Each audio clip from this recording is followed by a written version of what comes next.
Videoya keçməzdən əvvəl zəhmət olmasa kanala abunə olub, bildirişləri aktiv edin ki, ən son xəbərlərdən xəbərdar olasınız.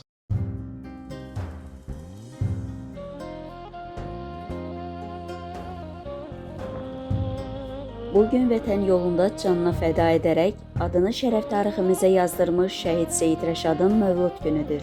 Şəhidlər yalnız bir ailənin övladı deyil, bütöv bir millətin qüruru, xalqın baş tacıdır.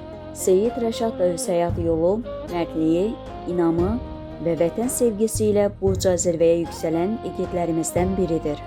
Yeni Info.az xəbər verir ki, bugün keçirilən əziz şəhidimizin anım tədbirində Yeni Azərbaycan Partiyasının Nəsimi rayon təşkilatının sədri Azər Süleymanov, Nəsimi rayon icra hakimiyyətinin birinci müavini Gülarə Verdiyeva, İctimaiyyət nümayəndələri, din xadimləri və 60 nömrəli məktəbin müəllim-şagird kollektivi iştirak etmişdir.